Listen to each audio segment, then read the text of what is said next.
मला वाटतं महाराष्ट्रातल्या अर्ध्या लोकांचं हेच दुःख आहे की पुढच्या वर्षी वारीला जाईल आणि हे जे ओझं नाही घ्यायचं, स्वतःच्या विठ्ठलाच्या उभा करून पाया पडायचं. वा, मी बऱ्याच बायका बघते. कशी आहेस? अगं काल माझं झालं. तुम्ही काय असं करता?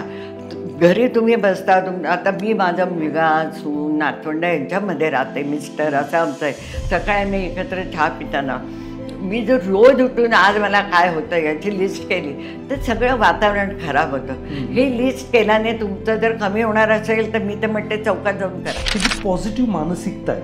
38व्या वर्षी करिअरला सुरुवात करायची, तेही डायरेक्ट सेल्स सारखा स्टब जॉब नाही आहे. याच्यामध्ये पण तुम्ही स्वतःला म्हटलं मी करू शकते. किंवा आता 55व्या वर्षी तुम्हाला हॉबी जगायची, आता सगळे फायनान्शियल फुलफिलमेंट झाले, तेव्हा तुम्हाला विचार येतो. इथून मागच्या 20-25 वर्षापूर्वी विचार येतो की मला अभिनय करायचा आहे आणि तुम्ही ते विचार करता आणि तुम्हाला ते काम पण मिळतं. ही जी पॉझिटिव्ह थिंकिंग आहे कुठून आली? आज मोबाईल हातात आहे तुमचं. तुम्ही एखादा व्हिडिओ करून टाका यूट्यूबला, टाका फेसबुकला, सोशल मीडियावर टाका. कधी कोण फेमस होईल सांगता येते का? तुमची कला सांगायला आज आता तुमची कला हातात आहे, मोबाईल हातात आहे, म्हणजे जग हातात आहे. का तुम्ही थांबलात असं मला नेहमी वाटतं. आणि त्याला स्ट्रेचरवरनं बाहेर आणलं आणि तो म्हणाला, आई तू मला फसवलं, माझं ऑपरेशन झालं, मला काही शाळेत नाही नेलं. आणि तेव्हा मी 15-20 मिनटं ढसा रडलं की याचा मेंदू चांगला आहे. दुसरी गोष्ट म्हणजे काही बायकांचं मी बघितलंय, कुठलंही करिअर करताना फॅमिली गेली तेल लावत, अशा पण बायका असतात. असं नाही चालत. तुमची फॅमिली पहिली सेकंड हे असलं की आपोआप देवाचा आशीर्वाद तुम्हाला इथे मिळणार. पण इथे ह्या लोकांना त्रास देऊन, ह्या लोकांचे हाल करून जर तुम्ही हे केलं तर तुम्हाला यश मिळणं फार मुश्किल आहे. कुमकुम भाग्यमध्ये मला छोटंच काम दिलं, अगदी छोटं होतं, मला आठवतंय. तर तिथे मी कुमकुम भाग्य बघत नव्हते, तर तिकडची जी हिरोईनने तिलाच विचारलं, आम्ही काम करतेय तुला आला राग? Oh my God. मग मी दुसरीला विचारलं, तिला अरे म्हटलं यांना राग काय येतोय? मग मला ती दुसरी म्हटलं, अरे गोई हिरोईन येतो फुटले.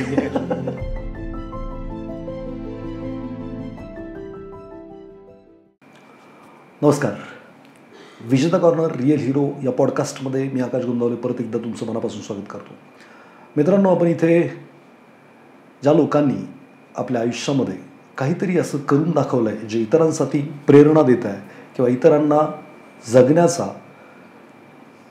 काहीतरी मार्ग दाखवत आहे, अशा लोकांना आपण इथं बोलवतो. रिअल हिरो कसा असावा, त्याचं वय काय असावं अशी कोणतीच अट नाही आहे. तर आज आपल्याकडे एकदम तरुण तडफदार व्यक्तिमत्व आलेलं आहे, ज्यांचं नाव आहे अर्चना कुलकर्णी मॅडम. अर्चना कुलकर्णी मॅडमनी जो काही प्रवास, कौटुंबिक प्रवास, त्यानंतर करिअरचा प्रवास आणि त्याच्यानंतर अभिनय, लिखाण, अशा खूप साऱ्या गोष्टी केल्यात आणि त्या आज ज्या वयात आहेत त्या एकदमच तरुण आहेत आणि तरुणांना लाजवतील असे ते काम करतायत. तर आजचा हा पॉडकास्ट खूप विशेष आहे असं मला वाटतं की एक महिला कौटुंबिक जबाबदारी पूर्ण करत असताना, स्वतःचे छंद जपताना, इतरांना जगण्याची उमेद, प्रेरणा देते आहे. अशा अर्चना कुलकर्णी मॅडमचं मी विजेता कॉर्नरवरती मनापासून स्वागत करतो. मॅडम, तुम्ही इथं आलात, वेळात वेळ काढून, त्याबद्दल तुमचं मनापासून आभार. मला तुमच्या प्रवासाबद्दल सांगा. सुरुवातीचा प्रवास, तुमचे आई वडील, तुमचं शिक्षण, लग्न किंवा मुलं, आणि त्याच्यानंतर का गरज पडली तुम्ही करिअर सुरुवात केलं, असं हा सगळा प्रवास तुमचा या. नक्की सांगेन. मी गोरेगावची. माझे आई वडील आणि माझा भाऊ आणि आम्ही गोरेगावला सन्मित्र मंडळ शाळेतनं. नंतर 12वीपर्यंत शिक्षण झालं आणि माझं लग्न झालं. लग्न झाल्यावर मग एअरफोर्सचे असल्यामुळे हो, एअरफोर्समध्ये होते, त्यामुळे आम्ही पंजाबला गेलो. तिकडे अगदी अत्यंत थंडी अगदी. पण माझ्या मिस्टरांचं शिस्तीचं वागणं, त्याचा उपयोग मला पुढे खूप झाला. त्यामुळे खूप छान होतं तिकडचं वातावरण वगैरे. पण त्यानंतर मुलं झाल्यावर त्यांच्यामध्ये सतत बदल्यामुळे आम्ही काय विचार केला की आता व्हॉलेंटरी रिटायरमेंट घ्यावी. त्यामुळे मिस्टरांनी व्हॉलेंटरी रिटायरमेंट घेतली आणि आम्ही दहिसरला आलो. तेव्हा आम्ही दोघं, आमची 2 मुलं आणि सासू सासरे. आमचं 1 रूम किचन होतं, म्हणजे बेडरूम पण नाही, किचन आणि 1 रूम एवढंच, हॉल आणि किचन असं. तर माझा मोठा मुलगा खूप हुशार आहे. तेव्हा तर खूप हुशार आणि 10वीचं वर्ष.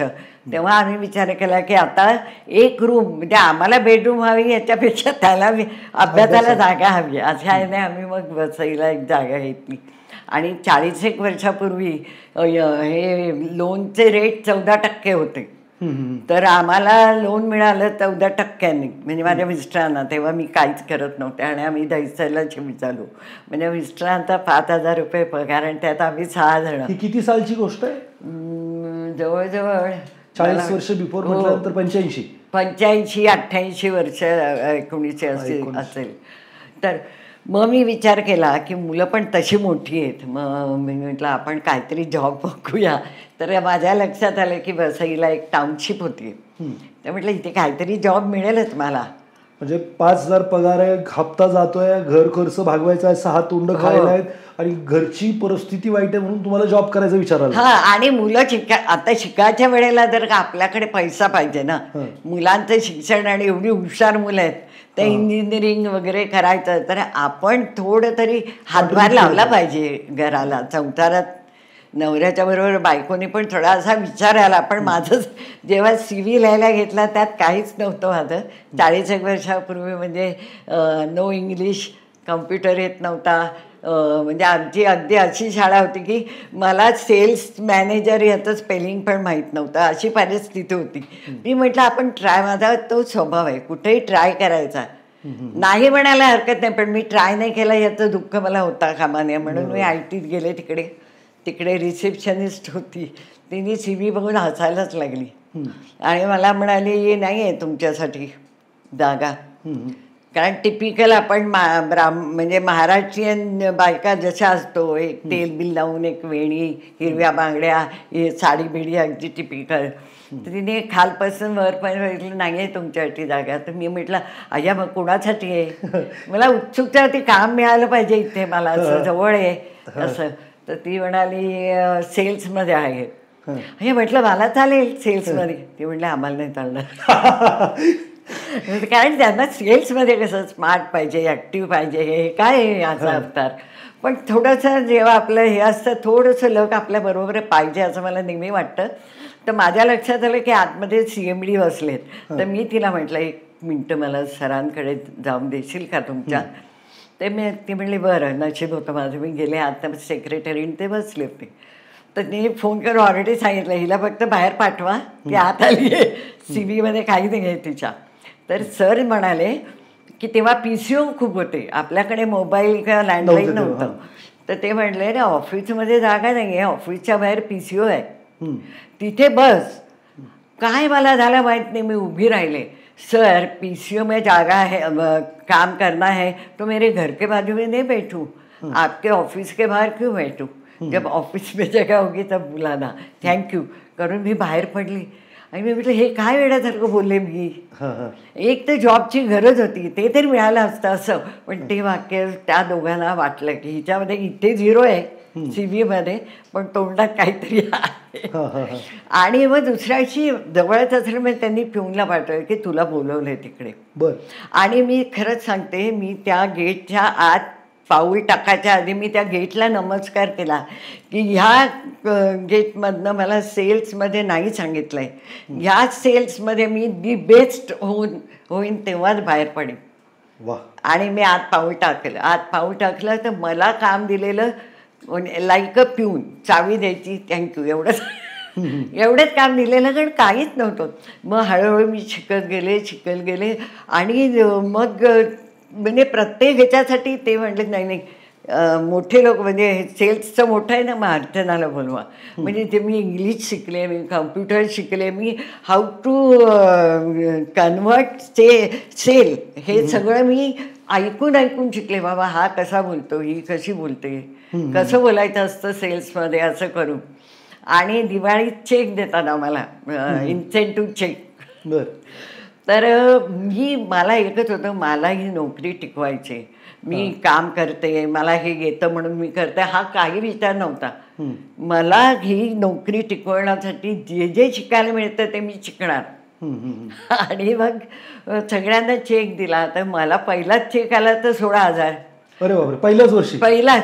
तो म्हटलं सर आपने 1 0 ज्यादा. तर ती आमची जी सेक्रेटरी होती सरांची, ती कसा उडून बाहेर नेलं. ती म्हणली ये इतना तूने काम किया है पागल काय बोल रे यायचे. मला इतकं रडायला आलं की बापरे एवढे पैसे मला मिळाले.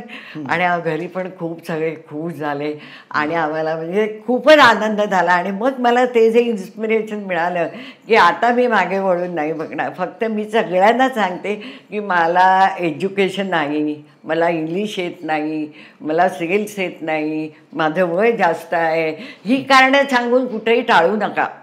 फक्त तुम्हाला सच्चाईने काम करायला पाहिजे आणि खूप मेहनत करायला पाहिजे आणि चिकाटी पाहिजे. आपल्याला भरपूर अपमान होतात सेल्समध्ये काय तर नाही. आणि असे पण म्हणजे सेल्स शिकायला पण मी काय MBA नव्हती, MBA वगैरे काही नव्हते. त्यामुळे तिकडे त्या लोक सगळे ग्रॅज्युएट MBA, त्यांच्यामध्ये मी म्हणजे माहिती आहे ना अगदीच ब्लॅकशिप म्हणून बाहेर काढता असं होतं. अर्चना मॅडम, हे कौतुकास्पद आहे की 38 वर्षापर्यंत गृहिणी घर सांभाळले, फक्त नवरा म्हणेल ते, सासू सासरे म्हणतील ते, घरातली कामं केली आहेत आणि 38व्यावरती कुटुंबाला गरज आहे म्हणून तुम्ही जॉबचा विचार करताय.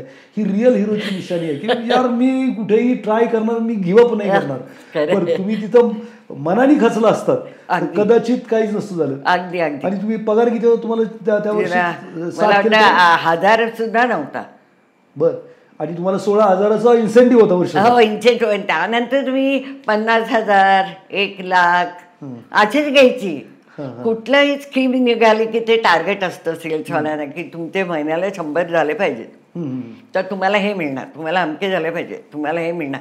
त्यानंतर त्या कंपनीमध्ये सगळे मोठे मोठे लोक घेतलेच सरांनी, कारण टाउनशिप बनवायचं होतं. तर आणि असे नाही चालणार ना. तर त्यांची मीटिंग झाली. म्हणजे हे खरोखर सांगण्यासारखं आहे. तर त्यांची मीटिंग झाली तर मी ब्लॅकशिप, मला नेहमी मागे ठेवायचं. आणि जेव्हा स्कीम चालू झाली तेव्हा सगळे MBAs लाईनीने बसवले आणि मला शेवटचा बेंच दिला शेवटी बाग. तेव्हा लोक पहिली यायची जेव्हा इन्क्वायरी करायला, तर शेवटचा कचरा माझ्याकडे यायचा. म्हणजे सगळे इथे बसणार ना. सगळं झालं शेवटी सर आलेले, सरांनी ते सगळं बघितलं, काही बोलले नाहीत, ते गेले. आणि मग जेव्हा ती स्कीम झाली तेव्हा माझ्या एकटीचे 100 बुकिंग होते. वाह. एका महिन्यातले. आणि मग तो जो काही इन्सेंटिव्ह चेक लाखाच्या वर मिळाला मला वाटतं. तेव्हा ते मुद्दामून ह्या सगळ्यांना बोलवलं सरांनी. आणि ते म्हणजे की हे देखे तुम्ही हे बघून तुम्ही तिला मागे टाकलं. नुसतं बघून नाही असं कोणाला मागे टाकायचं. आज तुम्ही जिला फेकलत तिने तुम्हाला वाचवलंय. कारण आमच्या इन्सेंटिव्हवर त्यांचे मोठे जे लोक आहेत त्यांचे इन्सेंटिव्ह अवलंबून असतात ना. बरोबर. त्यांना तेवढे मिळतात की ही आमची टीम आहे ना त्यांची हँडल करणारी. ते म्हणले बघ, तेव्हा असं नाही करायचं. मला माहिती होतं ती करणार. मग हे जर तुम्ही तिला पहिल्या ह्याच्यात बसवलं असतं तर किती केले असते. त्यानंतर मला म्हणजे सगळ्यांनीच खूप कौतुक करायचे, असं नाही केलं कधी. पण शेवटच्या दिवसापर्यंत मी खूप छान काम केलं. माझा एकटीचा सेंड ऑफ झालाय त्या ऑफिसमध्ये, कंपनीत. बरं. आणि सगळे लोक आले होते. आणि आमचे जे आता नाही आहेत ते मोठे CMD होते ते आले होते. ते म्हणले म्हणजे माझे मिस्टर, माझी सून, माझा मुलगा रडायला लागले की आई तू घरी अगदी आईसारखे असते, स्वयंपाक करते, जेवायला वाढतेस, ब्रेकफास्ट करतेस, सगळी घरची कामं करतेस, तुला एवढं आम्हाला का नाही सांगितलं. म्हटलं काय सांगायचं त्यात. ते इकडे बंद झालं पाहिजे. इथे हे माझं घर आहे, ते माझं ऑफिस आहे, एकत्र नाही करायचं मला. सगळे इतके हे झाले. आणि सरांनी सांगितलं देवा हिला परत तरुण कर आणि हिला परत आमच्या कंपनीत घेऊ दे.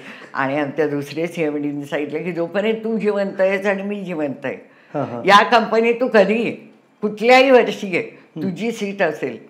वा, क्या बात आहे. खूपच छान. म्हणजे ऑडियन्सनी, प्रत्येक माणूस विचार करतो की यार मला हे येत नाही, इन्फिरियर कॉम्प्लेक्स किंवा मी कसा दिसतो याची बऱ्याचशा लोकांना चिंता असते. तर तुमच्या बाबतीत सरांनी सांगितलं की काय म्हणतात, डोंट जज. पुस्तकाचं कव्हर बघून जज करू नका, त्याच्या आतमध्ये काय असू शकतं तुमचं आयुष्य. खरोखर असं आहे. म्हणजे म्हणून मी सांगते की कुठेही आपण गिव्हअप करायचं नाही. प्रत्येक ठिकाणी यश मिळणार नाही, पण मी ट्राय नाही केलं याचं दुःख नाही होता कामा तुम्हाला, असं मला नेहमी वाटतं. त्यामुळे यू ट्राय इट. बरं, अभिनयाची सुरुवात कशी झाली? मुलं शिकली, मग नोकऱ्या, त्यांचे लग्न सगळं झाल्यावर मग मी माझ्या मुलांनी सांगितलं आई आता तू जॉब सोड. आता तू मस्त आराम कर, तुला काय हवंय ते पॅशन तुझं कर. तर मग मी म्हटलं चला मग माझा अभिनयाचं पॅशन आहे. तर मी म्हटलं बघूया ट्राय करूया. तेव्हा म्हणजे आता 55 म्हणजे आता तरी 25-30 वर्ष झाली की त्यावेळेला एवढं मोबाईल किंवा फेसबुक हे काही नव्हतं. तरी मी फेसबुक वगैरे मला कळलं. मी कुठेही शिकले नाही. मुलं फेसबुक हा बघूया ट्राय मारून. तर तिथे अभिनय सुरुवात किती वर्षी केली? 55 वर्ष. तर एका ठिकाणी मी गेले तर ते म्हणले आपका एक्सपिरियन्स काय, काहीच नव्हतं माझ्याकडे. तर मी लगेच म्हटलं सर आप एक्सपीरियंस नहीं इसलिए देते नहीं है और आप देते नहीं है इसलिए हमें एक्सपीरियंस नहीं है. एक बार तो ट्राय कीजिए ना. सही आहे. सगळीकडे उगाचच बोलायची सवय. आणि आता सेल्सचा एक्सपिरियन्स होता ना. तर त्या दिवशी एक दिवशी मी घरी बसले असताना त्यांनी एक फोन आला की मॅडम क्लिक निक्सन स्टुडिओ आहे, मला वाटतं तो एकता कपूरचा आहे, मला माहीत नाही नक्की. तर तिथे आज शूटिंग आहे, तुम्ही 3पर्यंत पोचाल का? आता मी तुम्हाला सांगते की असा जेव्हा या चान्स येतो तेव्हा मग नाही मी कशी पोचणार, घरात काम आहे, मग तुम्ही गेलात. बरोबर. तो चान्स सोडायचा नाही तुम्हाला मिळालेला. मग मी ती जी धावले ती तिकडे गेले. त्यावेळेला कुमकुम भाग्यमध्ये मला छोटंच काम दिलं, अगदी छोटं होतं, मला आठवतंय. तर तिथे मी कुमकुम भाग्य बघत नव्हते. तर तिकडची जी हिरोईनने तिलाच विचारलं आप भी काम करतीये, तिला आला राग. Oh my God. मग मी दुसरीला विचारलं, तिला अरे म्हटलं यांना राग काय येतोय? मग मला ती दुसरी म्हटलं अरे वही हिरोईन आहे तू, उसको क्यों पूछ रही है? त्याच्यानंतर परत मला दुसरं पवित्र बंधनमध्ये काम आहे. मी पहिलं त्याचं कोण कोण आहेत लोक ते बघितले. म्हटलं असं नको व्हायला. असं करून एक्सपिरियन्स मला खूप छान मिळाला. पहिला एक्सपिरियन्स म्हणजे जेव्हा मला कुमकुम भाग्यमध्ये दाईमाचं काम होतं, तर मला नेलं एकता कपूरचं खूप छान सिरियल ते, आणि मला ना रूम बीम दिली. मॅडम इथे बसा, आणि मग लगेच चहा पाणी आणि ब्रेकफास्ट, आणि मग त्यांनी मला लगेच एक केस हे करायला, एक कपड्यासाठी, एक मेकअपला. म्हणजे मला असं वाटलं आता माधुरी दीक्षित असंच करत असेल. तर इतका म्हणजे छान एक्सपिरियन्स होता तो. कारण त्याच्यात परत मी म्हणते वय माझं वय, मी कसं जावंचं नाही करायचं. आणि मग एक्सपिरियन्स येत गेला. मग मी छान छान मला आत्तापर्यंत म्हणजे मी मग नंतर थांबले नाही. आता सुद्धा म्हणजे बोलवतात. आता मी मुंबईला जाणं कमी केलं, कारण 2 वर्षापूर्वी माझी ओपन हार्ट सर्जरी झाली. त्याच्यात पण मी म्हणजे इतकी टफ आहे ना, mental me I am very strong. नाहीतर ओपन हार्ट सर्जरी म्हटल्यावर 36 टाके, हनुमानासारखी छाती फाडलेली, फक्त राम नव्हता बहुतेक हात. त्यामुळे ते हे वॉल बदलली, इरोटिक वॉल घातली माझी. पण डॉक्टर फार छान मिळायला लागतात त्यासाठी सुद्धा, नाहीतर मग तुम्हाला नाही म्हणजे हे होत. ते इतके चांगले होते. त्यांनी सांगितलं बिंदास जा, तुम्हाला इच्छा असेल तर तुम्ही काम करा. त्यामुळे हे पण आपल्याला आपलं मन स्ट्रॉंग लागतं आणि डॉक्टर चांगले लागतात. ही जी पॉझिटिव्ह मानसिकता आहे, 38व्या वर्षी करिअरला सुरुवात करायची, ते ही डायरेक्ट सेल्स सारखा स्टब जॉब नाही आहे, अशा याच्यामध्ये पण तुम्ही स्वतःला म्हटलं मी करू शकते. किंवा आता 55व्या वर्षी तुम्हाला हॉबी जगायची, आता सगळे फायनान्शियल फुलफिलमेंट झाले, तेव्हा तुम्हाला विचार येतो. इथून मागच्या 20-25 वर्षापूर्वी विचार येतो की मला अभिनय करायचा आहे, आणि तुम्ही ते विचार करता आणि तुम्हाला ते काम पण मिळतं. ही जी पॉझिटिव्ह थिंकिंग आहे कुठून आणली आहे? ते मुळात असायला लागतं, आणि नसेल तर तुम्हाला मिळवायला लागतं ते. कारण काय माहिती आहे का, तुम्ही आता रोज सकाळी, म्हणजे मी बऱ्याच बायका बघते, कशी आहेस, अगं काल माझं झालं. तुम्ही का असं करता? घरी तुम्ही बसता. आता मी माझा मुलगा सून नातवंड यांच्यामध्ये राहते, मिस्टर असं आमचं आहे. सकाळी आम्ही एकत्र चहा पिताना मी जर रोज उठून आज मला काय होतं याची लिस्ट केली तर सगळं वातावरण खराब होतं. हे लिस्ट केल्याने तुमचं जर कमी होणार असेल तर मी तर म्हणते चौकात जाऊन करा मोठमोठ्याने. नाही होत ना, मग रोज सकाळी का असं करता? कसं होईल? कारण मला पण आता BP आहे, डायबेटीस आहे, व्हर्टिगो आहे, आता ओपन हार्ट सर्जरी. मी तर रोज बसून 15 मिनिटं रडण्याचं काम केलं पाहिजे, पण का करायचं?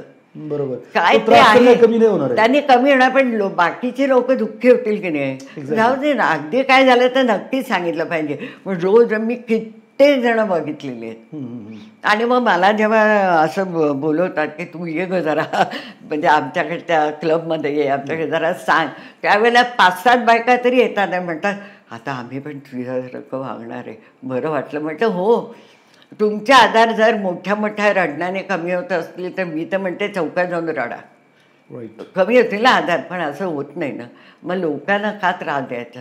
तुम्ही औषध घ्यावे, काही जास्त झालं तर हॉस्पिटलला जा. निगेटिव्ह बोलणे, निगेटिव्ह एन्व्हायरमेंट तयार होतो, इन्व्हायरमेंट व्हायब्रेशन बाहेर पडतात आणि ते विचार करतो माणूस मला लई त्रास होतो, आणखीन त्रास वाढतो. अगदी त्याच्यापेक्षाही बेटर. मला तर वाटतं ऑडियन्सनी जर तुमच्या घरात कोणी असं काही करत असेल तर हा पॉडकास्ट नक्की त्यांना शेअर करा, जेणेकरून त्यांना काहीतरी इन्स्पिरेशन, पॉझिटिव्ह थिंक केलं तर पॉझिटिव्ह गोष्टी घडतील. अर्चना मॅडमचं खूप कौतुकास्पद गोष्ट आहे. त्यांना 55 वर्ष विचार येतो की मी ॲक्टिंग करू शकते आणि मला काम मिळू शकतं, आणि त्यासाठी ते ट्राय करतात आणि त्यांना ते मिळतं पण. म्हणजे काय की पॉझिटिव्ह जसा विचार कराल तसं घडणार. आणि हा विचारला असता नाही बाबा मला नाही काम मिळणार, तर तुम्ही हातपायच मारले नसते. हो ना. प्रत्येकाने हा विचार करणं खूप गरजेचं आहे. अगदी अगदी. आणि ऍक्टिव्ह राहिलं. मग इथे म्हणते 50च्या वरच्या ज्या बायका ज्यांना असं वाटतं त्यांनी त्यांची हॉबी पाळा, काही असेल, अगदी भजन होण्याची हॉबी असेल भजन करा, गाणं लिहायचे असते, स्वयंपाक करायचे असते, तुम्ही जे तुम्हाला आवडतं ते करा, त्यात बिझी राहा. म्हणजे तुम्हाला जे आधार होणारच. आता मी 71 वर्षाची आहे, काय नसतील का आधार, सगळे आधार आहेत, पण त्याचा बाऊ करण्यापेक्षा तुम्ही बिझी राहा, म्हणजे ते आपल्या डोक्यात पण येत नाही. मी आता 4 वर्षापूर्वी माझा YouTube चॅनल मॉनेटाईज केला. Oh my God. 4 वर्षापूर्वी म्हणजे आज 67व्या वर्षी जिथं टेक्नॉलॉजी पासून यंगस्टर पळून चाललंय तिथं तुम्ही age of 67 YouTube channel monetise केलं. युट्यूब चॅनल मी केला आणि मला एक जिद्द होती की लोक म्हणतात ह्याच्यात पैसा मिळतो, मग मी बघणार मिळतो का पैसा. तो चॅनल माझा असाच होता, केवळ जिद्दीपायी बनवलेला की तू मला लाईक कर, मी तुला लाईक करते, तू मला सबस्क्राईब कर. पण मला बघायचं होतं ह्याच्यात पैसे मिळतात का. आणि मला खरोखरी जेव्हा 7,500चा चेक मिळाला तेव्हा जाम भारी वाटलं. पण I was not happy that time. कारण काय ह्याला म्हणजे स्टँडर्ड नव्हतं माझ्या यूट्यूब चॅनलला. त्या म्हणजे मी जे ऑडिशन द्यायची, जे शूटिंग करायची, जे रेसिपी, मी स्वयंपाक पण बऱ्यापैकी बरा करते. म्हणजे आता मी थोडंसं सांगायचं झालं तर आणि एक सांगते की आपल्या घरच्यांना, आपल्या नवऱ्याला, आपल्या मुलांना जे आवडतं ते प्रत्येक बाईंनी शिकलं पाहिजे असं मला अगदी खूप वाटतं. आमच्या घरी नॉनव्हेज वगैरे नव्हतं, आम्ही म्हणजे ब्राह्मण कुलकर्णी वगैरे, पण एअरफोर्समध्ये माझे मिस्टर असल्यामुळे ते नॉनव्हेज वगैरे खायचे आणि माझ्या मुलांना पण त्यामुळे आवड होती. मग मी म्हटलं आता आपल्याला शिकायला पाहिजे. आणि माझी नणंद खूप म्हणजे सिक्कीबातले फार उत्कृष्ट स्वयंपाक करते. पण मला नेहमी वाटायचं प्रत्येक वेळेला तिला मी का त्रास देऊ, माझ्या मुलांना वाटेल तेव्हा तिने केलं पाहिजे हे मला पटायचं नाही. तर मी सगळं त्यांनी मला शिकवलं. मग मी चिकन, मटण, मासे सगळं करायला शिकले. आणि not only I am expert in that. वा. तर ते केलं पाहिजे माणसांनी. असं नाही करता कामा की घरासाठी सुद्धा तेवढीच जबाबदारी आहे आपली, असं मला वाटतं. बरं, लिखाणाला वेळ कुठून काढलात की तुमचं कविता संग्रह पण प्रकाशित आहे, बरंच काही लिहितात. ॲक्च्युली ना माझं अक्षर खूप घाणेरडं होतं. म्हणजे मी तशी हुशार विद्यार्थी, शाळेत वगैरे माहिती आहे लोकांना की बऱ्यापैकी हुशार होते. तर पण मला ना लिहायचा भयंकर कंटाळा. म्हणजे निबंध वगैरे मला आवडायचे नाहीत. मला तुम्ही गणित सांगा, सायन्स सांगा, हिस्ट्री, जिथे असं पटकन हो नाही लिहायचं आहे त्यात मी हुशार. ते निबंध लिहा, संदर्भासह अर्थ स्पष्ट करा, त्याचे मोठी पानं लिहायला कंटाळा, माझं अक्षर घाणेरडं. मला आई विचारते अगं चेक केलाच का पेपर. मी म्हटलं सरांना काय काम आहे. इतकं मला कंटाळा येतात. मग जेव्हा हे मोबाईल आला त्यात आपल्याला लिहायला येतं आणि अक्षर सुरेख येतं. मग मी सगळं माझं लिहायला लागले आणि मग ते कविता संग्रह, मग माझे गोष्टी अशा छापून यायला लागल्या. मग मला खूप छान वाटलं की म्हटलं आता आपण हे म्हणजे मला सुरुवात केली तुम्ही लिखाणाला. ही पण आत्ता केली, म्हणजे तरी 8-10 वर्ष झाली असते. आणि मला ना असं प्रॅक्टिकली जमतं. आत्ता जे दिसतंय त्याच्यावर मी जास्त छान लिहिते. म्हणजे मला कधी कधी म्हणतात तुम्ही लिहिता का मॅडम, तुम्ही रोमॅन्टिक लिहा. म्हटलं नाही जमणार. मला प्रॅक्टिकल आत्ता काय चाललंय त्याच्यावर. तशी मी एक अतिशय सुंदर कविता लिहिली. मला ह्याला जाता आलं नाही, पण मला फक्त मोबाईल घेऊ का. हो प्लीज. फारच छान आहे कविता. म्हणजे माझ्या मामीला मी जेव्हा वाचून दाखवली ना तर तेव्हा ती अक्षरशः डोळ्यातनं घळाघळा तिच्या पाणी आलं. तर म्हणजे आता पण तुम्ही बसला होता समोर, मी तुमचं फेसबुक ओपन केलं, तुमची पावसावरची कविता वाचली.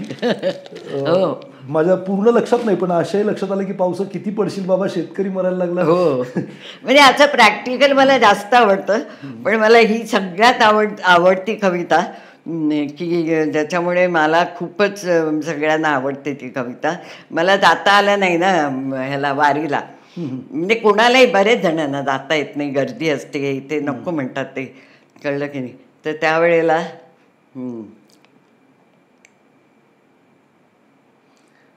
हे असं तरुण पण पाहिजे, एवढं अष्टपैलू व्यक्तिमत्व.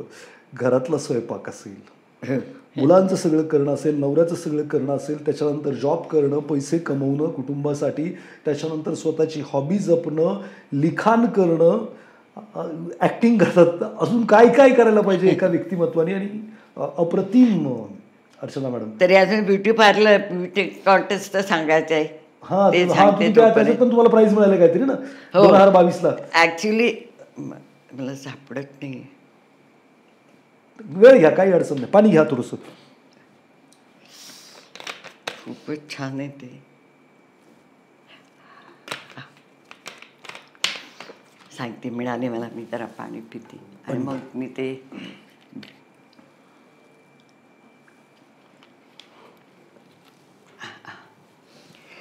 या वर्षी सुद्धा चुकली पंढरीची वारी. म्हणाले होते मागच्या वर्षी, घरदार सोडून येईन विठ्ठला तुझ्या दारी. पुढच्या वर्षी ते वर्ष काही येईना. दरवर्षी नवीन कारण, आता तेही कारण सापडेना. आशा सुटेना, देव भेटेना, हे मात्र खरंच ठरले. 90 वर्षाच्या आजींना वारीत बघून डोळे मात्र पाणावले.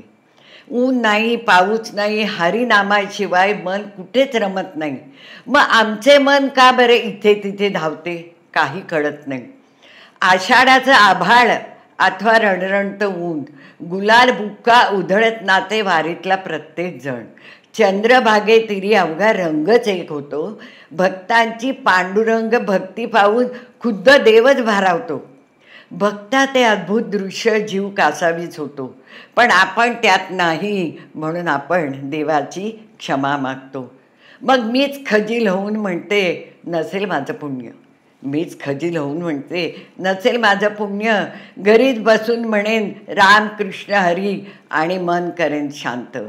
आषाढी एकादशीला मात्र मन भरून आलं. आषाढी एकादशीला मात्र मन भरून आलं. भाव तिथे देव हे कटाक्षाने जाणवलं. मनाशी पक्क ठरवलं, पंढरपूरची वारी पुढच्या वर्षी नक्की असं म्हणायचंच नाही. पंढरपूरची वारी पुढच्या वर्षी नक्की असं म्हणायचंच नाही. वारीला जायचं ओझं डोक्यावर घ्यायचंच नाही. आपल्या मनातल्या विठ्ठलासमोर, आपल्या मनातल्या विठ्ठलाला समोर उभा करीन. आपल्या मनातल्या विठ्ठलाला समोर उभा करीन. राम कृष्ण हरी म्हणत त्याच्या पायावर डोकं ठेवीन. राम कृष्ण हरी म्हणत त्याच्या पायावर डोकं ठेवीन. खूपच छान. आणि अक्षयचं मला सुचलं, कारण मला जायचं होतं आणि हे म्हणजे एवढं ऑपरेशन वगैरे झालंय, तुला नाही चालणार, नको जाऊ गर्दी. मला वाटतं महाराष्ट्रातल्या अर्ध्या लोकांचं हेच दुःख आहे की पुढच्या वर्षी वारीला जाईल आणि हे जे ओझं नाही घ्यायचं, स्वतःच्या विठ्ठलाच्या उभा करून पाया पडायचं. वा, कल्पना खूपच छान आहे. मी स्वतः मागची 5-6 वर्ष झालं विचार करतो की वारीला जाईल आणि ते काही ना काही, तुम्ही जसं ते कवितेत सांगितलं तसं कारण निघतं. अगदी मला वाटतं महाराष्ट्रातल्या खूप लोकांची खंत येईल. अगदी खंत येते. म्हणून मी म्हटलं आता ह्या वर्षी दरवर्षी म्हणायचंच नाही, त्या विठ्ठलाला डोळ्यासमोर. म्हणून मला आता ते लिहिताना पण मी रडत होते. असं. पण आता ते ब्युटी पार्लर किंवा काय ब्युटी कॉन्टेस्ट, ते म्हणजे काय झालं, मला मी एक ॲड बघितली, त्याच्यात नंबर होता आणि 50 वर्ष निमित होती. त्यावेळेस 50 वर्ष म्हणजे 25 ते 50 असं काहीतरी होतं. तर मी त्यांना लगेच फोन केला. त्यावेळेला मी 65-66 वर्षाचे होते. मी त्यांना फोन केला. मी म्हटलं, मॅडम अरे वा, तुम्ही ब्युटी कॉन्टेस्टमध्ये भाग घ्यायचा आहे. म्हटलं अहो घ्यायचा आहे, पण तुमच्या याच्यात 50 आहे ना. तर मी तर म्हणजे काय म्हटलं, अहो मी 65 वर्षाची आहे. 50 नंतर तर बायका खरं आरशात बघतात, खरं आपल्याला सजवतात तोपर्यंत संसार, नोकरी, काय ते रिच्युअल्स, सणवार ह्याच्यामध्ये वेळ असतो का त्यांना बघायला? आत्ता कुठे बघायला वेळ मिळतो तर तुम्ही 50 घातली काय त्यांना म्हटलं. त्या म्हटलं आज उद्या यायला भेटायला, तुम्ही घेणार आहेत भाग? म्हटलं हो मी घेईन ना भाग. आणि मग मी त्याच्यात भाग घेतला. आणखीन त्यानंतर दरवर्षी त्यांनी ती एज लिमिट वाढवली. आणि 2022ला मी हे पिंपरी चिंचवडच्याच कुठल्या ह्याच्यात मी भाग घेतला आणि तिथे प्रार्थना बेहरे होत्या मेन प्रमुख पाहुणे. आणि त्यांच्याकडनं मला पहिलं पारितोषिक ब्युटी कॉन्टेस्टमध्ये मिळालं. तर मी तेच सगळ्यांना सांगते की मी सुंदर नाही, मी बुटकी आहे, मी उंच आहे, मी काय आहे, माझं वय जास्त झालं, आता 75 वर्षाचा झाला तरीही तुम्ही भाग घेऊ शकता. सगळीकडे आता वय वाढलेलं आहे. त्यामुळे घ्या. हे बघा आपण जिंकणार असं म्हणून जाऊच नका. जिंकण्यासाठी ना आपली हौस. हां, आज तुम्ही स्टेजवर तर गेलात मस्त, ITत चालता आलं ना, ते एखाद्या ज्या जसं ऐश्वर्या राय चालतात किंवा ह्या सुंदर सगळ्या बायका, तसं मी चालले नका मिळेल ना तुम्हाला, पण तुम्ही भाग तर घ्या. तेव्हा आता भरपूर घेतात.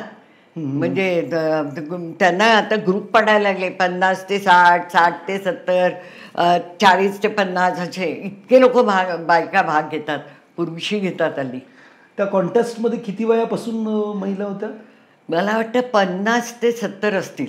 50. हां, आमच्या 10-12 महिला होत्या. त्यात वेगवेगळ्या कॅटेगरी होत्या. त्यात म्हणजे आमच्या ह्याच्यात म्हणजे मला मिळालं आणि मग अगदी मस्त ते विषय घालून ते हे मला फार मजा वाटली. म्हणजे मला असं वाटलं आपण जीवनाचा खरा आनंद कसा घ्यायचा ना हे तुमच्याकडून शिकावं. मी प्रत्येक ह्याच्यात तर ट्राय करत असते. Try it. म्हणजे मी त्यांना सगळ्यांना तेच रिक्वेस्ट करेन, तुम्हाला जी आवड आहे तुम्हाला. प्रत्येकाला काय अभिनयाची नसेल किंवा हे आहे. आता तुम्हाला जेवणाची आवड आहे तर किती कॉन्टेस्ट येतात. किंवा आता ते क्लाउड किचन नावाचं निघालंय. ट्राय. आणि एकदा आवड निर्माण झाली की माणूस करतो. आयुष्यात मी काय करू तर तुम्ही काही करू शकणार नाही. तुम्ही किती कराल तेवढं कमी इतकं आयुष्य. आणि आज तुमच्या हातात जग आहे. बरोबर. आज मोबाईल हातात आहे तुमचं. तुम्ही एखादा व्हिडिओ करून टाका यूट्यूबला, टाका फेसबुकला, सोशल मीडियावर टाका. कधी कोण फेमस होईल सांगता येते का? तुमची कला सांगायला आज आता तुमची कला हातात आहे. बरोबर. मोबाईल हातात आहे म्हणजे जग हातात आहे. मग का तुम्ही थांबलात असं मला नेहमी वाटतं. करा, तुमचा आनंद तरी मिळेल. बरोबर. आणि कधी कोण बघता ना कसं कोण चमकतं. मग त्यामुळे नक्की मला असं वाटतं प्रत्येकाने असा प्रयत्न केला पाहिजे. 66व्या वर्षी ब्युटी कॉन्टेस्ट जिंकलाय अर्चना मॅडमनी. सो विचार करा, घरात बसून कुडत बसण्यापेक्षा, रडत बसण्यापेक्षा अर्चना मॅडमचा संदेश खरंच खूप सुंदर आहे. ज्या वयात लोक म्हणतात की आता माझ्यात काय राहिलंय, त्या वयात स्वतःमधली सुंदरता अर्चना मॅडम तुम्ही शोधू शकलात. तुमच्या पॉझिटिव्हिटीला खरंच सल्यूट आहे. आभार. मी म्हणजे नेहमी प्रयत्न करते. आता मी सध्या म्हणजे आता मी ज्योतिष शिकते. म्हणजे ऑनलाईन असंच मला आवड. म्हणजे मी जे बघितलं ना ते ज्योतिषावर जे हल्ली चाललेलं आहे तर ते मला असं वाटतं की अरे हे काय चाललंय, म्हणजे पटत नाही ह्या गोष्टी. त्याला म्हणजे ह्याच्यावर अभ्यास करूया आणि ह्याच्यात जरा काय मिळतंय का आपल्याला, त्याच्यावरच मी हे माझे अनुभव म्हणून मी चॅनल चालू केला. तुम्हाला खरंच सांगते इतका सुंदर रिस्पॉन्स आहे त्याला, इतका सुंदर रिस्पॉन्स आहे की मला. आणि त्या ह्याच्यात मला असं होतं की तू मला लाईक कर, मी तुला नाही. तुम्हाला आवडलं तर तुम्ही तो ऐका. हां. आणि त्यामुळे मला म्हणजे मला कळलं की इथे जेन्युइन कंटेंट लागतो. तुमच्या you must speak from your heart. असं नाही ते इकडचं गोळा केलं तिकडचं गोळा केलं आणि तुम्ही टाकलं म्हणजे तुम्हाला कोणी वाचक किंवा ते व्ह्युअर्स बघणार नाही. चॅनलचं नाव काय म्हणलं? हे माझे अनुभव. म्हणजे मी असं मजा म्हणून मराठीतच लिहिलं आणि एक व्हिडिओ टाकला आणि मी 4-5 दिवसांनी बघितलं तर 33,000 व्ह्यू. आणि मी त्याच्यावर ॲड बघितल्यावर चक्करच आली मला. म्हटलं अरे हे काय झालं. मी घाबरले म्हणजे खरं. आणि असं मला माहीत नव्हतं कारण मी त्या आधीच्या ह्याला तर खूपच मेहनत घेतली. तशी नाही, मला अशी मेहनत घ्यायची होती जेन्युइन फ्रॉम हार्ट ऑटोमॅटिक झालं म्हणून. हां. त्यामुळे आता मला खूप छान त्याचं पण मी हे माझे अनुभव अर्चना कुलकर्णी नक्की जाऊन पाहू शकता तुम्ही. असं मला म्हणजे मला नाच करायला आवडतं, मला गाणी म्हणायला आवडतात, असं लिहिते तर आहेच मी, कविता करायला आवडतात. एखादी गोष्ट सुचली तर ती मला पटकन सुचते. म्हणजे आता ही गोष्ट आहे तर माझ्या फक्त गोष्टी छोट्या असतात, म्हणजे असं म्हणजे फार मोठ्या मी लिहू शकत नाही कारण लिहायचा कंटाळा. पण ह्या मोबाईलच्या मेहरबानीने अक्षर चांगलं येतं, त्यात आपल्या अक्षराची संबंध नसतो म्हणून मी लिहू शकते. तर असं बऱ्याच गोष्टी मला अजून करायच्या आहेत आयुष्यात. तर आता एवढे पॉझिटिव्हिटी आहे, एवढे पॉझिटिव्हली तुम्ही हे सगळ्या गोष्टी प्रसंग तुमच्या आयुष्यातले सांगले. अशा आयुष्यात कुठं काही निगेटिव्हिटी आली जिथं तुम्हाला वाटलं की यार नाही, एवढं सगळं तुमचं सेन्स ऑफ ह्युमर चांगला आहे, तुमचं सगळं आत्तापर्यंत मी जे काही भेटलं तुमच्याशी बोलतोय मला असं मी वाहतोय तुमच्याबरोबर, म्हणजे लिटरली की असं आयुष्य असतं वा, म्हणजे याच्याशिवाय दुसरा शब्दच नाही आहे. पण असं काही प्रसंग आयुष्यात? अगदी मी मला ते सांगते, कोणाचं जगी सर्व चुकी असा कोणी आहे विचारी मना तुझं शेवटून पाहे. तुम्हाला सांगते माझ्या आयुष्यातला तो जो प्रसंग सांगितला तो म्हणजे एवढं सगळं तरी तुम्ही करू शकता.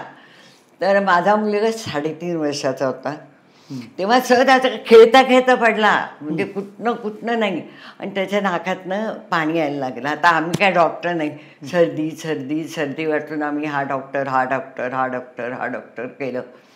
शेवटी शेवट एका डॉक्टरकडे गेलो तर ते म्हणले त्याच्या स्कलला क्रॅक आहे आणि त्याला मॅनेजायटिसची सुरुवात झाली, तुम्हाला ताबडतोब न्यायला पाहिजे हॉस्पिटलला. आणि आम्ही ते चर्चगेटला होतं त्या हॉस्पिटलला आम्ही ताबडतोब नेलं. तर ते डॉक्टर इतके चांगले, ते म्हणले ह्याचं ताबडतोब ऑपरेशन करायला पाहिजे. आणि त्यांनी सांगितलं की ह्याच्यात सांगता येत नाही, बाय चान्स हे ऑपरेशन फेल झालं तर त्याला आयुष्यभर अशी नळी बसवायला लागणार आणि दर 2 वर्षांना ती नळी, कारण CSF लीक होतं, ते सर्दी नव्हती, डोक्यातलं पाणी जे असतं ना ते नाकातर्फे जात होतं, म्हणून त्याला 5-5 ताप यायचा, 4 ताप 5 ताप असा यायचा. तर मी म्हटलं, मग आम्ही गेलो तिकडे तर ते म्हणजे की 60% चान्सेस आहे त्याच्यात तो जगण्याचे, किंवा त्याला हेच असं होईल किंवा ते अमकं होईल. तर सही करायला लागते आईवडिलांनी. तर माझे सगळे नातेवाईक होते, सगळे म्हणाले अहो नको करू, आहे तसा बरा का घ्यायचा येतात. म्हटलं नाही, असा बरा नाही, मी सही करणार. आणि मग त्याचे एक लहान होता 3.5 वर्षाचा, त्याचे केस बीस कापले, युनिफॉर्म घातला आणि त्याला सांगितलं मंजेनी तिथं तुला शाळेत नेणार आहे आता. आणि तो त्या नर्सबरोबर आतमध्ये गेला. 6 तास ऑपरेशन चाललं त्याचं. बापरे. सगळे हे होतं. मी देवाला एकच सांगितलं, म्हणजे लोक म्हणतील काय आई, मी म्हटलं हे बघ देवा, त्याला तू त्याचा मेंदू ठीक ठेव, बाकी काही प्रॉब्लेम आला तर मी समर्थ आहे, त्याचा मेंदू चांगला राहायला पाहिजे बास एवढी. कारण मेंदूचंच ऑपरेशन होतं, ब्रेन ऑपरेशन, असं माझी एक रिक्वेस्ट आहे. त्यामुळे मला तेव्हा काही म्हणजे असं रडायला वगैरे आलं नाही. आणि त्याला स्ट्रेचरवरनं बाहेर आणलं आणि तो म्हणाला आई तू मला फसवलं, माझं ऑपरेशन झालं, मला काही शाळेत नाही नेलं. आणि तेव्हा मी 15-20 मिनटं ढसा रडलं की याचा मेंदू चांगला आहे. आज तो आत्ता सिंगापूरला आहे, he is general manager in international company, double MBA झालेला आहे. आज तो निर्णय घेणं किती महत्त्वाचा होता. एक्झॅक्टली, आहे की नाही. निर्णय प्रत्येकाच्या असतात.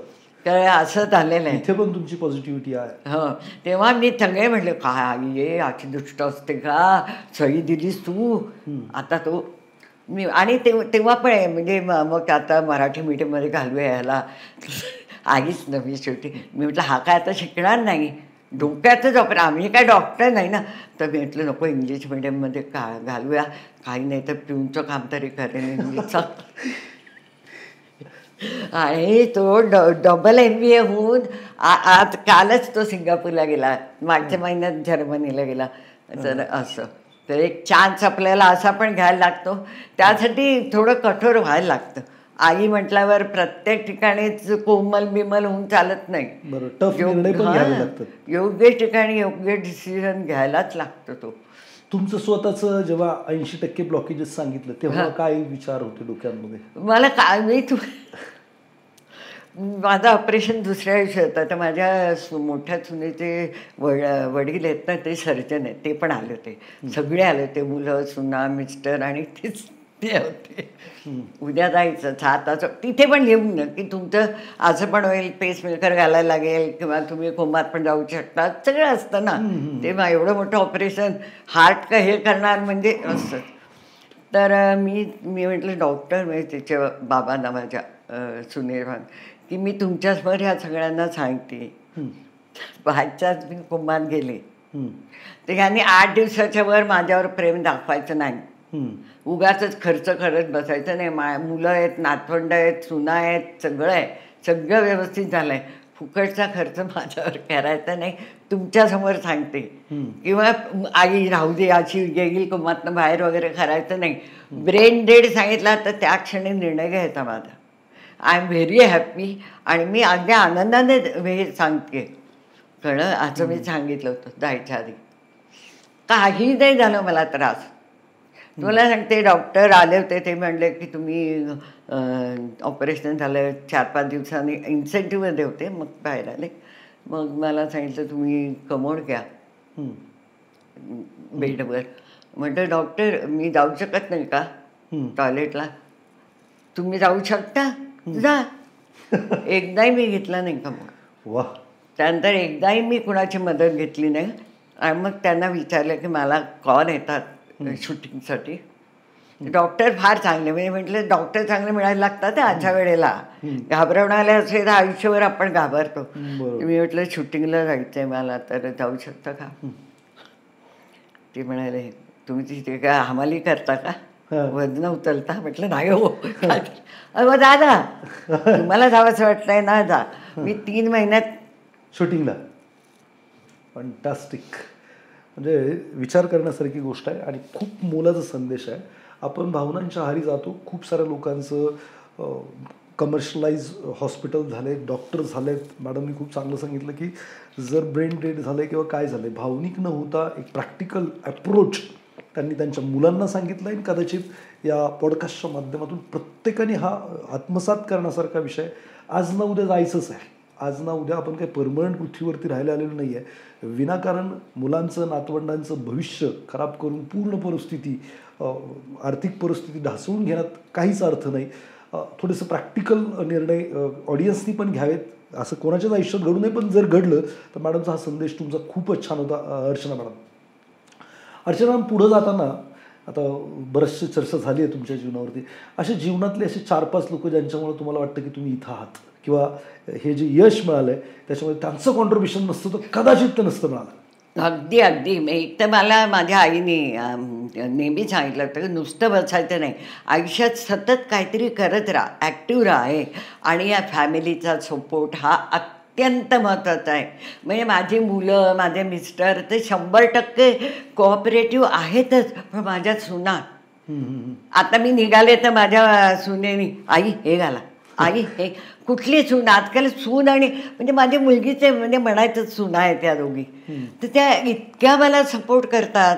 फॅमिलीचा सपोर्ट नसेल ना तर तुमच्या चेहऱ्यावर तो ग्लोथ येणार नाही. तुम्ही जबरदस्ती केला की तो कळतो, समोरच्या माणसाला बरोबर कळतं ते. तर त्यांना इतक्या आनंदी असतात ना की तुमच्यामुळे आम्ही अजून ॲक्टिव्ह आहोत.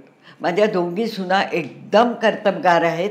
ही धाकटी सून पण जॉब करते, मोठी सून पण ती तर म्हणजे रायटर आहे आणि खूप छान काम करते. आणि आता मी जाताना सांगितलं तर ह्या म्हटलं काय सांगता असं, म्हणजे प्रत्येक जा ऑल द बेस्ट असं, म्हणजे इतकं सपोर्ट. तर तुम्हाला फॅमिलीचा सपोर्ट पाहिजे. फॅमिलीचा सपोर्ट नसेल तर माझे मिस्टर, माझी मुलं तर आहेतच, पण माझ्या सुना मी त्यांना महत्त्व देते. तुम्ही जेवढं पॉझिटिव्ह आहेत की जे काही तुम्ही मॅनिफेस्ट केलंय, तुम्ही खूप चांगलं मॅनिफेस्ट केलं, त्याच्यामुळे ते तुमच्या आयुष्यात आहे. तुम्ही जर रडत असता तर रडक्यात सुना मिळायला असतात. तुम्ही एवढ्या पॉझिटिव्ह आहात की तुमच्या आयुष्यात निगेटिव्ह काय होऊच शकत नाही, अशी परिस्थिती आहे. अगदी. मी म्हणजे त्या सुनांचं पण मला इतकं कौतुक आहे आणि खूप अभिमान आहे त्या दोघींचा की इतकं सपोर्टिव्ह असल्यामुळे मला काही प्रॉब्लेमच नाही आहे. कळलं की नाही. आणि त्यामुळे मला अगदी ते वाट बघत असतील आता काय असं असं आहे त्यांना. प्रत्येक गोष्ट आई तुम्ही ह्या वेळात हे करता मग आम्हाला करायलाच पाहिजे असं. आणि त्यांना आवडतं सगळं ते केलेलं. त्यामुळे मी खरोखर सांगते तुमच्या फॅमिलीचा सपोर्ट हा अत्यंत महत्त्वाचा असतो. आणि त्यामुळे आपलं घर सुखी. आणि दुसरी गोष्ट म्हणजे काही बायकांचं मी बघितलंय कुठलंही करिअर करताना फॅमिली गेली तेल लावत अशा पण बायका असतात. असं नाही चालत. तुमची फॅमिली पहिली सेकंड हे असलं की आपोआप देवाचा आशीर्वाद तुम्हाला इथे मिळणार. पण इथे ह्या लोकांना त्रास देऊन ह्या लोकांचे हाल करून जर तुम्ही हे केलं तर तुम्हाला यश मिळणं फार मुश्किल आहे. ते आनंद घ्यायला कोण आहे. मग काय तुम्ही फार मोठं यश मिळवलं तुम्हाला कौतुकाला पाठीवर थाप मारायलाच कोणी नाहीये तर काहीच फायदा नाहीये. आणि घरच्यांनी केलं पाहिजे. बाहेरचं करतीलच काय वरवरच आहे खरं आहे. पण घरी आल्यावर जो आनंद मिळतो जो प्रेम मिळतं आपल्याला की बाबा ते जे आहे की त्यांच्या डोळ्यातलं कौतुक बघितलं की आपल्याला वाटतं अरे चला आता छान करतोय आपण योग्य मार्गाने जातोय असं वाटतं मला. आणि मला त्यामुळे मी फॅमिलीचे पण खूप आभार मानते की त्यांनी मला सपोर्ट केला आणि म्हणून मी इथपर्यंत आहे. खरोखर 100%. ग्रेट. म्हणजे हे फार सुंदर होतं की बाहेरचे कौतुक करतात पण घरच्यांच्या डोळ्यातलं ते जे तुम्ही जे यश मिळवलंय त्याचा तो आनंद नसतोच. त्यांच्या डोळ्यातलं जे आनंद असतो त्याचा जो म्हणजे ते शब्दात वर्णन करण्यासाठी. तर हा संदेश पण खूप सुंदर आहे या पॉडकास्टचा की घरचे खूप महत्वाचे. घरचे खूप महत्वाचे. खूप त्यांचे हाल करून तुम्ही काही करू नका त्यात यश नाही मिळणार. आणि मिळालं तरी काही त्याचा फायदा पण नाही. आनंद नसतो. तो जो आनंद मिळवायचा असेल ना तुम्हाला फॅमिलीला घेऊन चला बरोबर. 1-2 गोष्टी सोडायला लागल्या तरी चालतील. कळलं की नाही. असं काही नाही ते येत राहतात. एकदा तुम्ही तुमचं नाव झालं म्हणजे लोकांना माहिती ही बाई चांगलं करते असं. आता मला ना एक दिवशी रात्री फोन आला मुक्ता बर्वेची आई होणार का. मी म्हटलं म्हणजे काय. त्यामुळे उद्या येणार का म्हटलं म्हणजे काय. मुक्ता बर्वेची आणि दप्तर म्हणून आहे तुम्ही यूट्यूबवर टाका की येतं मुक्ता बर्वेची आई झाली मी. पण असं येतं म्हणजे इतके छान छान अनुभव येतात मला. दिलीप सोनगिरा त्यांचं पण मी जे केलं त्यात म्हणजे मला ज्या प्रकारे हे मिळालं एक्सपोजर ते फार छान. म्हणजे असं काही काही असे पण छान येतात. मला आत्तापर्यंत वाईट अनुभव आलेला नाही आहे. आणि या इंडस्ट्रीमध्ये सुद्धा कोणी वाईट नसतं. तुम्ही कसे आहात दॅट इज व्हेरी इम्पॉर्टंट. तर तुम्हाला तसा रिस्पॉन्स मिळणार. तुम्ही कसे वागतात आता तुम्हाला परतफेड मिळणार. त्यामुळे असं काही नाही. तुम्ही सावध राहिले पाहिजे. हे आपल्याबरोबर पाहिजे तर काही होत नाही तिथे. मस्त असतं सगळं. आज सगळ्याच शाखेमध्ये प्रॉब्लेम्स आहेत. म्हणजे कुठलेही आहे. तुम्ही कसे आहात तुम्ही कसे लोकांचे वागता तुम्ही काय देता ते तुम्हाला परत मिळणार. बरोबर. कळलं की नाही. असं आहे. देताना विचार केला पाहिजे किंवा पेरताना विचार केला पाहिजे की उगवणार काय. अगदी. त्यामुळे खूप छान आहे सगळेच. मला कधी वाईट अनुभव आले नाहीत. कधी जे काय पण वाचतं असं काही नसतं. आणि खूप छान आहे इथे.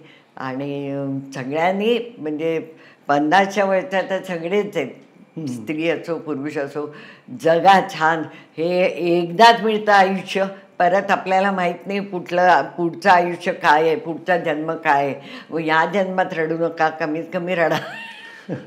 कारण काही वेळेला दुःख होतं तेव्हा रडायला येतं. असं नाही की मी रडण्यात मजा आहे. ते रडायला तर रडून घ्या. हो ना. पण तिथंच थांबवा. अगदी तेच ना. त्यामुळे मस्त आयुष्य जगा. हे आयुष्य एकदा येतं. जेवढं घेता येईल तेवढं आयुष्याकडनं घ्या. खूप सुंदर आहे आयुष्य. कारण तुम्ही जो चष्मा घालून ते आयुष्य बघाल ते तुम्हाला दिसेल. पण चष्मा चांगलाच घाला ना. पॉझिटिव्ह चष्मा घाला सगळं पॉझिटिव्ह दिसेल तुम्हाला. खूपच छान. या गप्पा संपून आहेत असं वाटतं. पण कुठेतरी प्रत्येक गोष्टी सुरुवात तरी आणताय. तर आपण आता त्या पडावरती आलोय जिथं आपल्याला हे संपवावं लागणार आहे. अर्चना मॅडम तुमचं हे जे काही जीवन प्रवास आहे खरोखर जीवन कसं असावं कसं जगावं कसा दृष्टिकोन असावा जीवनाकडे बघण्याचा हे खरंच डोळ्यात अंजन घालणारा पॉडकास्ट आहे असं मला वाटतं. ऑडियन्सलाही तो नक्कीच आवडला असेल आवडेलही. आणि ते लाईक शेअर तर 100% करतील. शेअर तर मला वाटतं सगळ्यांनी केलंच पाहिजे. प्रत्येकजण रडतो आहे. ज्याच्याकडे आहे तो रडतो आहे ज्याच्याकडे नाही आहे तो रडतो आहे. म्हणजे सगळे दुःखच व्यक्त करतायत. पण चांगल्या वाईट परिस्थितीत कसं जगावं हे अर्चना कुलकर्णी मॅडमकडनं शिकलं पाहिजे असं मला वाटतं. तुम्हाला काय वाटतं नक्की चॅट बॉक्समध्ये मला सांगा. कसा वाटला हा पॉडकास्ट. मॅडमचा पण नंबर देईल, मॅडम दिला तर चालेल? हो चालेल ना. काही नाही, त्यांच्याकडनं जगण्याची उमेद, प्रेरणा प्रचंड मिळणार तुम्हाला, ही गॅरंटी मी तुम्हाला देतो. आणि अर्चना मॅडम तुम्ही इथं आलात त्याच्याबद्दल तुमचं मनापासून धन्यवाद. Thank you thank you thank you. तुमचे पण खूप खूप आभार. तुम्ही मला म्हणजे इथे बोलवलं आणि मला योग्य समजलं की इथे तुमच्या एवढ्या छान चॅनलमध्ये मला मी योग्य आहे असं. त्याबद्दल तुमचे पण खूप खूप खूप आभार आणि ऑल द बेस्ट तुम्हाला पण. थँक्यू.